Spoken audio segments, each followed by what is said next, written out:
હવે વાત કરવી છે જૂનાગઢની શાળાની કે જ્યાં વિદ્યાર્થીઓ પાસે મજૂરી કરાવવામાં આવે છે।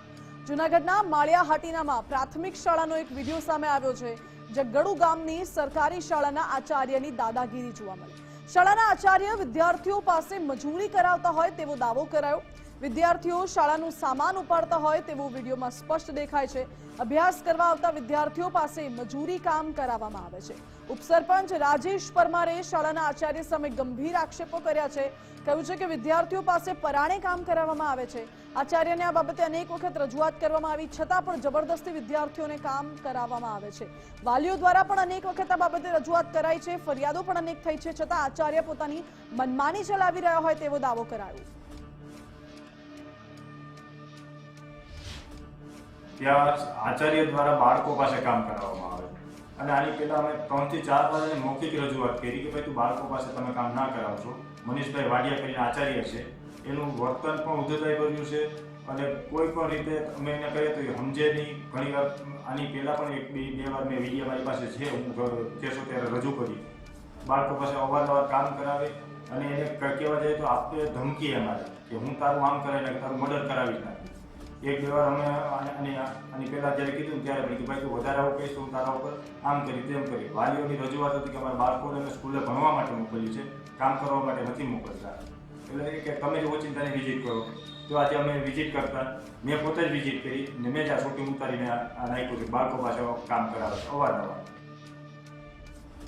એક તરફ સરકાર એવું કહે છે ભણશે ગુજરાત, ગણશે ગુજરાત અને આગળ વધશે ગુજરાત, પરંતુ સવાલ એ ઉઠે છે કે શું આવી રીતે ભણી ગણીને આગળ વધશે ગુજરાત? અને આ કોઈ પહેલી ઘટના નથી। અગાઉ પણ રાજ્યના અલગ અલગ વિસ્તારમાંથી એવા કેટલાય દ્રશ્યો સામે આવી ચૂક્યા છે કે જે શાળામાં વિદ્યાર્થીઓ પાસે ક્યાંક સાફ સફાઈ કરવામાં આવે, ક્યાંક રસોઈ કરવામાં આવતી હોય, ક્યાંક ટોયલેટ સાફ કરવામાં આવતા હોય, ક્યાંક સામાન ઉપાડવામાં આવતું હોય, ક્યાંક મજૂરી કરવામાં આવતી હોય તેવા દ્રશ્યો વારંવાર સામે આવે છે અને એટલા જ માટે સવાલો ઉઠાવવા પડી રહ્યા છે।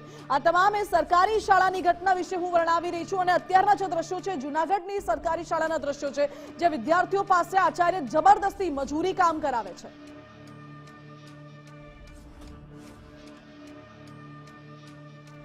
આજ મુદ્દે સવાલો અનેક ઉઠી રહ્યા છે। સૌથી પહેલા વાત કરીશું જૂનાગઢ જિલ્લા કોંગ્રેસ પ્રમુખ સાથે ભરત અમીપરા જોડાઈ ગયા છે। ભરતભાઈ, સ્વાગત છે આપનું ગુજરાત ફર્સ્ટમાં। ભરતભાઈ, ભણશે ગુજરાત, ગણશે ગુજરાત, પરંતુ આ દ્રશ્યો જોઈને શું આપને લાગે છે કે આવી રીતે ભણી ગણીને આગળ વધશે ગુજરાત?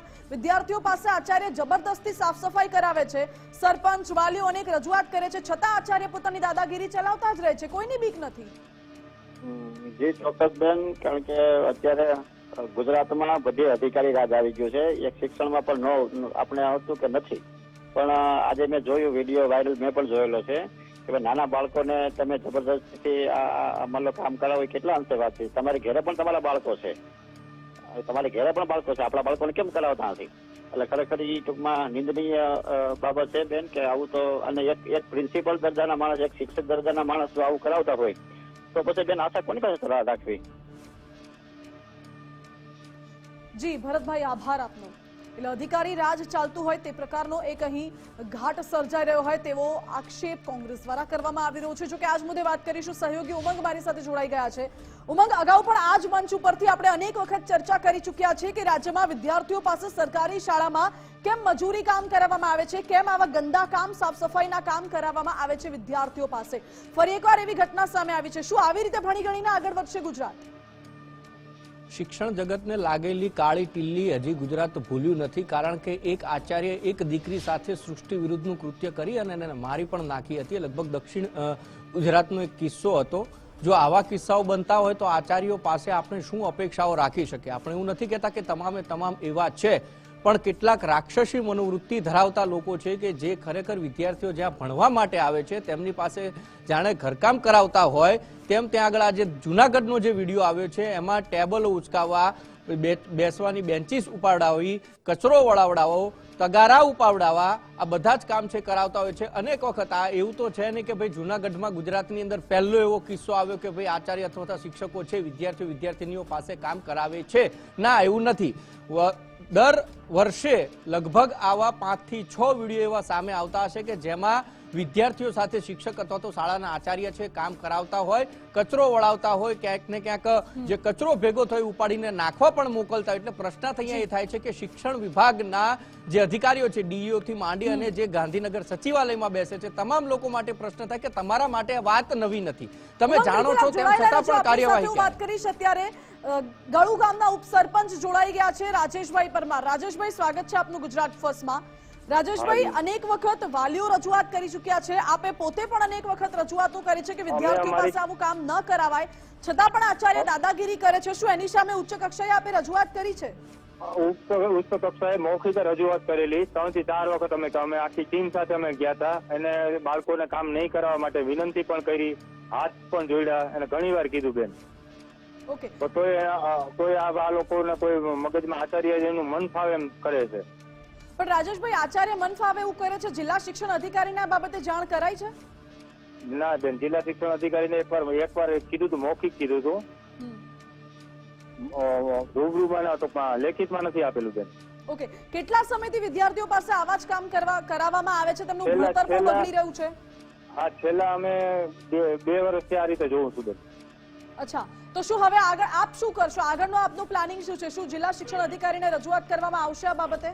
જો યોગ્ય નિર્ણય નહીં લેવામાં આવે તો આવનારા 2 દિવસ પછી ના રીતે અંતર આ વ્યક્તિને કોઈને કોઈને ટ્રાન્સફર કરી દે, અથવા તો આગળ કોઈને કોઈ યોગ્ય નિર્ણય આવે. ઓકે રાજેશભાઈ, આપનો આભાર અમારી સાથે જોડાવા માટે. મહત્વપૂર્ણ છે કે છેલ્લા 2 વર્ષથી તેમનું કહેવું છે કે હું છેલ્લા 2 વર્ષથી એવું જોઈ રહ્યો છું કે વિદ્યાર્થીઓ પાસે આવી જ રીતે મજૂરી કરાવવામાં આવે છે. ઉમંગ, જો છેલ્લા 2 વર્ષથી વિદ્યાર્થીઓ આવી રીતે મજૂરી કરતા હોય તો છેલ્લા 2 વર્ષનું વિદ્યાર્થીનું ભણતર કેટલું બગડ્યું હશે ને એના ઉપર કોઈએ ધ્યાન જ નથી આપ્યું હજુ સુધી. એની ચિંતા હોત તો આચાર્ય આવું કામ જ ન કરાવતા. ઉચ્ચ સરપંચ કહે છે કે જિલ્લા શિક્ષણ અધિકારી એટલે કે ડીઈઓ ને મૌખિક રજૂઆત કરી છે. આપણે જે વાત કરતા હતા કે ભાઈ બધા માટે આ કઈ નવું નથી કે ખબર નથી, આ જાણ હોવા છતાં પણ હવે અપેક્ષા શું રાખે અધિકારી કે કાગળમાં લખીને આપો, કાગળમાં બોલે. એટલે હવે કદાચ આ ગામના ઉપસરપંચથી રહી ગયું બિચારાથી કે ભાઈ લેખિતમાં ના આપે. એટલે એનો મતલબ એવો સાહેબ કે તમારા જે પણ તપાસ કરતા અધિકારી હોય તમે સ્કૂલ ઉપર તો મોકલ્યા હતા કે કયો ગામનો ઉપસરપંચ કહે છે, કોઈ ત્રાહિત વ્યક્તિ કે સામાન્ય માણસ કહેતો હોય તો ચલો તમે એને જતું કરો અથવા તો નજરઅંદાજ કરો. એવું તો છે ને, આ તો મોભી ગામનો કહેવાય, સરપંચ પછીનો બીજો વ્યક્તિ એટલે કે ઉપસરપંચ. એ જ્યારે તમને આવીને કહેતો હોય તો જિલ્લા શિક્ષણ અધિકારીની પણ અહીંયા બેદરકારી સામે આવે છે. કારણ કે 2 વર્ષથી જો આ રીતે બાળકો સાથે કામ કરાવવામાં આવતું હોય તો જિલ્લા શિક્ષણ અધિકારીએ પગલાં કેમ લીધા એ પણ અહીંયા પ્રશ્નાર્થ થાય છે. ઉચ્ચ કક્ષાએ રજૂઆતો કરી તેમ છતાં પણ નિરાકરણ ના હોય એટલે સીધો અર્થ એ થાય છે કે આ જે આચાર્ય છે, જુનાગઢની જે સ્કૂલનો આચાર્ય છે, ક્યાંક માનસિક રોગી વ્યક્તિ હોવો જોઈએ. કારણ કે ગામવાળા કહીને થાક્યા, એમના વાલીઓ કહીને થાક્યા કે ભાઈ આવું ન હોય, તેમ છતાં પણ આચાર્ય જો આ પ્રકારની હરકતો કરતા હોય તો ચોક્કસથી માનસિક રોગી એને ગણી શકાય. અને સાથે સાથે જિલ્લા શિક્ષણ અધિકારી પણ એટલા જવાબદાર છે કે ગામનો ઉપસરપંચ જ્યારે કહેતો હોય તેમ છતાં પણ જો પગલાં ન લેવાય તો એ પણ ક્યાંક નિંદ્રામાં સૂતેલા દેખાઈ રહ્યા છે, કુંભકર્ણની નિંદ્રામાં સૂતેલા દેખાઈ રહ્યા છે. એમને હવે જાગવાનો વારો છે. કારણ કે સાહેબ આ તો ટેબલો ઉચકાવે છે, બેન્ચીસ છે એ માથે ઉપડાવડાવે છે. એટલે આ બધું કામ બાળકો, માનો કે 9મા ધોરણ સુધીનો બાળક છે તો એની ઉંમર કેટલી હશે? આ ઉંમરના બાળક ઉપર તમે ખભા ઉપર દફતરનું વજન તો નાખો, ચલો માન્યું કે એના ભણવા માટે છે, પણ હવે તમારા ટેબલો તો એને માથે ન ઉચકાવશે. મજૂર કે શ્રમિક વ્યક્તિ નથી, ત્યાં ભણવા પોતાનું ભવિષ્ય નક્કી કરવા આવે છે કે નહીં કે તમારા કામોની વેઠ ઉતારવા માટે બનશે. બિલકુલ ઉમંગ, આભાર આપનો.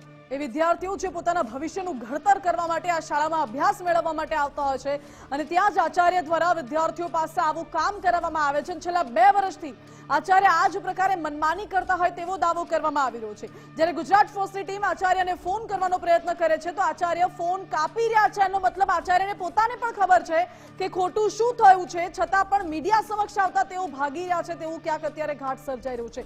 શું હવે જિલ્લા શિક્ષણ અધિકારી આ બાબતે તપાસ કરશે કે કેમ એ સવાલ છે. મીડિયામાં અહેવાલ પ્રસારિત કર્યો છે એટલા જ માટે કે આ અવાજ, એ વિદ્યાર્થીઓનો અવાજ લોકો સુધી પહોંચે, સરકાર સુધી પહોંચે, શિક્ષણ વિભાગ સુધી પહોંચે. શું હવે શિક્ષણ વિભાગ આમાં દરમિયાનગીરી કરશે કે કેમ એ સવાલ?